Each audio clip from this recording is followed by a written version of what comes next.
Assalamualaikum warahmatullahi wabarakatuh. Kami dari kelompok 7 yang beranggotakan Anisatul Marhati NIM 0065, Diah Ayu Wulandari NIM 0067, Ahmad Faisal NIM 0070, Mutiara Mukhlisa Ayuning Tias NIM 0073, Afriza NIM 0087, Ainda Sabrita Maharani NIM 088, dan Didi Milenia Syahputri dengan NIM 0107 akan mempresentasikan hasil diskusi kelompok kami mengenai mass communication teori atau teori komunikasi massa. Yang pertama, saya akan menjelaskan tentang teori-teori efek media. Di sini teori-teori efek media dibagi menjadi 4 kategori komunikasi. Yang pertama, ada teori post-positivisme. Teori ini didasarkan pada pengalaman empiris atau masuk akal yang dibimbing oleh metode ilmiah, tetapi mengakui bahwa manusia dan perilaku manusiawinya tidak konstan seperti unsur-unsur dunia fisik. Tujuan dari teori post-positivisme ini adalah sebagai penjelasan, prediksi, dan kontrol. Selanjutnya, ada teori hermeneutik. Teori hermeneutik ini adalah studi pemahaman, terutama melalui interpretasi sistematis tindakan atau teks. Untuk selanjutnya, ada teori kritik bersifat positif dan teori normatif yang akan dibacakan oleh Diah Ayu Wulandari. Dari efek media selanjutnya ada teori kritik. Teori kritik bersifat politik, oleh karena itu aksiologinya sangat bernilai. Mengasumsikan bahwa dengan restrukturisasi masyarakat, kita dapat memberikan prioritas untuk nilai-nilai manusia yang paling penting. Teori kritik mampu mempelajari ketidaksetaraan dan penindasan. Teori ini tidak sekedar mencatat, menggambarkan, atau menafsir, tetapi mengkritik. Teori-teori yang kritis memandang media sebagai situs atau dan senjata dalam perebutan kekuasaan sosial, ekonomi, simbolis, dan politik, atau juga perjuangan untuk menguasai dan mengakses media itu sendiri. Dalam buku Merowith tahun 2008 halaman 642. Selanjutnya ada teori normatif. Sebuah teori normatif media menjelaskan bagaimana sistem media harus beroperasi secara teratur untuk menyesuaikan diri atau mewujudkan seperangkat nilai sosial yang ideal. Dengan demikian, ontologi yang dikenal adalah situasional atau seperti teori interpretatif lokal. Dengan kata lain, apa yang nyata atau dapat diketahui tentang sistem media adalah nyata atau hanya dapat diketahui untuk sistem sosial tertentu di mana sistem tersebut ada. Epistemologinya, bagaimana pengetahuan dikembangkan dan maju didasarkan pada analisis komparatif yang dimana kita hanya dapat menilai atau memahami nilai sistem media yang diberikan dibandingkan dengan nilai sistem sosial tertentu dengan sistem tersebut beroperasi. Aksiologi dari teori normatif adalah definisi menghargai. Materi selanjutnya akan disampaikan oleh Ahmad Faisal. Teori efek media terbatas. Teori efek media terbatas merupakan pemikiran yang memandang media terlihat dalam kontrol khalayak atas selektivitas. Menurut teori ini, kita pada saat mengkonsumsi media dapat selektif menerima pesan-pesan media. Juga pada saat diterpa media dapat secara selektif memperhatikan. Efek moderat dapat diasumsikan bahwa pengaruh media massa tidak berada pada posisi yang tak terbatas-batas, melainkan akan sangat tergantung pada individu yang diterpa pesan media massa. Banyak variabel yang ikut berpengaruh terhadap proses penerimaan pesan.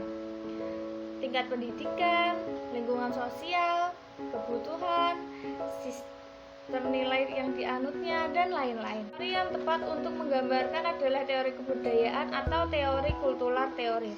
Menurut Stanley Brand dan Dennis Davis tahun 1995, bahwa pengalaman terhadap kenyataan merupakan suatu konstruksi sosial yang berlangsung terus-menerus.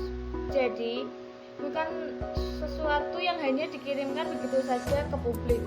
Masyarakat tidak hanya bersikap pasif, namun ikut aktif mengolah informasi tersebut, membentuknya, dan hanya menyimpan informasi yang memang memenuhi kebutuhan secara kultural. Selanjutnya adalah teori efek kuat, penelitian tentang efek kuat atau direct effect models, dimulai tahun 1920-an di USA. Dalam teori ini, para psikolog berpandangan bahwa khalayak massa yang pesimis Media dikatakan memiliki kekuatan luar biasa besar, sehingga anggota khalayak yang terisolasi dan anonim dari khalayak massa ini akan menyerah segera. Model ini diawali dengan munculnya media penyiaran massa seperti radio, film, dan televisi. Efek yang ditimbulkan oleh media penyiaran tadi mengalahkan khalayak massa yang mengkonsumsi media tersebut. Sebagai contoh, pada 30 Oktober 1938, Orson Welles, produser radio, memproduksi dan membuat narasi radio tentang sebuah cerita penyerangan alien ke bumi yang diadaptasi dari cerita fiksi. Siaran ini mengakibatkan 1 juta penduduk Amerika mengalami histeri massal. Orang-orang yang mendengar siaran tersebut mengira bahwa bangsa USA benar-benar diserang oleh makhluk-makhluk dari Mars. Efek dari histeria massa yang diakibatkan siaran radio tersebut Meskipun temuan individu dari desa efek sangat bervariasi dan bahkan saling bertentangan, dua rangkaian generalisasi yang saling berhubungan muncul.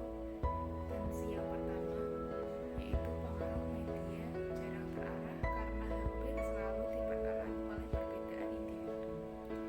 Yang kedua, pengaruh media jarang terarah menurun karena hampir selalu diperangkarai oleh keanggotaan kelompok atau seperangkat generalisasi ini muncul dari kedua survei dan penelitian eksperimental.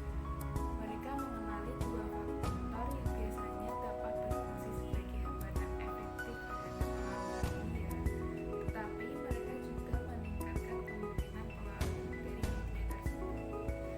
Kedua generalisasi tersebut konsisten dengan perspektif efek terbatas dan berfungsi untuk menopang hal ini.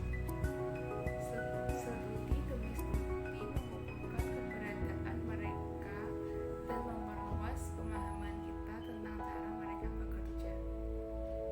Seiring waktu, rangkaian generalisasi ini memunculkan teori-teori efek media, yaitu yang pertama teori perbedaan individu, berpendapat bahwa karena orang sangat beragam dalam pembawaan psikologis dan karena mereka memiliki perspektif yang berbeda terhadap hal-hal tertentu, pengaruh media berbeda dari orang ke orang lain.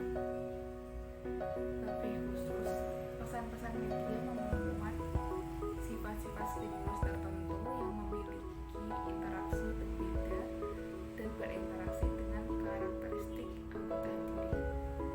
Yang kedua, teori kategori sosial mengasumsikan bahwa ada kelompok kolektif, kelompok masyarakat industri sipil yang perilakunya di dalam masyarakat perindustrian yang sudah memberikan semangat stimulus ideologis kurang sama.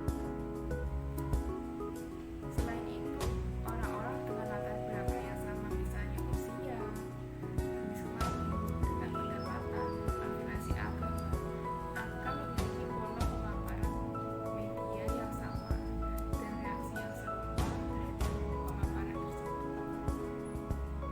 Dari dua teori tersebut, efek media berperan dalam proses persuasi juga dipengaruhi oleh faktor individu dan kategorinya, seperti pengalaman, selektivitas menerima, dan meningkatkan aksesibilitas informasi menggunakan media yang menjadikan faktor-faktor tersebut menjelaskan tentang pesan, sikap, dan pendapat yang ada dalam selektivitas penerima, sehingga meningkatkan aksesibilitas informasi yang berfungsi sebagai media pengubah yang terjadi pada seseorang.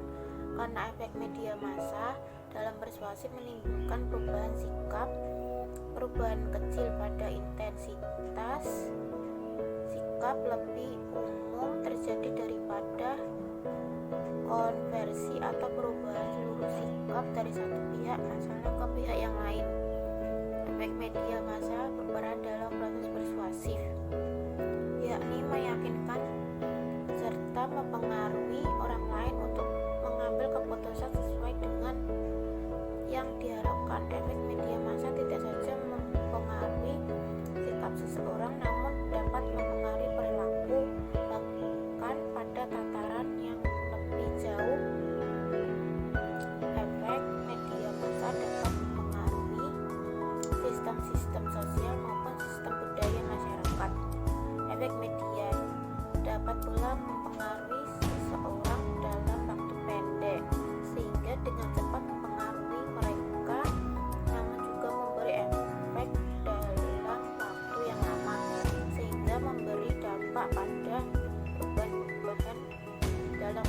nama. Hal tersebut karena efek media massa terjadi secara disengaja. Juga ada efek media yang diterima masyarakat tanpa disengaja. Sekian video presentasi dari kelompok 7. Terima kasih. Wassalamualaikum warahmatullahi wabarakatuh.